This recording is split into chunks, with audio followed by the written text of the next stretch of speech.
Hiya naman kayo sa inyong kapwa Pilipino. Binastos pa nila ako. What is the law and what Pakinggan ng proceeds of the illegal drug trade ng Duterte. The law enforcement, the highest law enforcement official being head of PNP. Yeah. Now you're hiding this scoundrel, this fugitive. Ano naman po yung masasabi ninyo that some of the supporters naman po ng kampo ni VP Sara na sinasabi nila hindi daw po balanse ang pagtingin ng mga komite Committee of Justice dito sa proceeding kay VP Sara versus kay President Bongbong Marcos. Yun nga yun, Prof. Hindi ko lang maintindihan.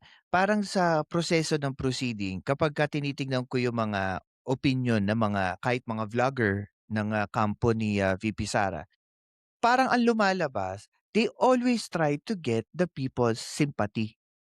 Pero sa totoo lang, this is legal eh. Hindi naman ito, kahit ba sabi mong political, this is actually legal. Opo. I think nakakalimutan po natin yung essence talaga ng impeachment trial, which is yun nga, accountability. Prof, Yes. po yung salita at nasabi nyo rin kanina na yung betrayal of public trust, in a simple way, how can we explain it to the people? Ano po ang ibig sabihin nun?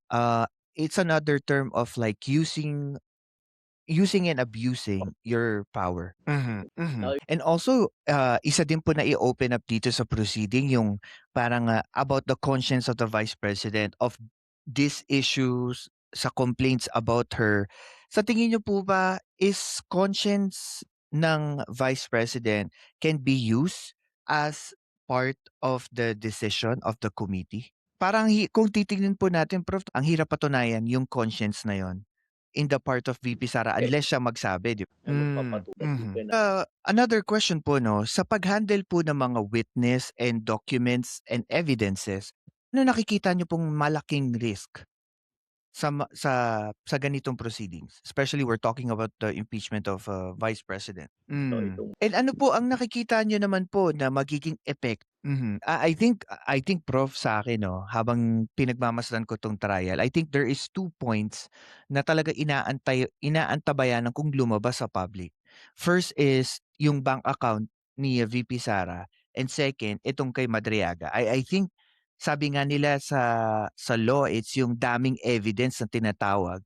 I think this might probably one of it na talagang makakasira sa sabihin na nating reputation ng Vice President. Either magpakita siya or hindi, di ba? Smoking gun. Pero kayo din, Prof, ano ang inaasahan yung sa tingin yung malaki yung magiging impact? Anong kind of evidence? Yeah. Actually, meron po ako papa-react sa inyo. Ano lang yan, bago lang po na pick up ng I think Inquirer. Pero before that, kasi nasa last part na tayo na ating recording. Sa mga nakikinig po, no, this is recorded. So you can put your comments on this video and then we will try to answer it after this video has been uploaded po sa ating YouTube channel. Maraming salamat po, Prof, sa last part ng ating podcast today.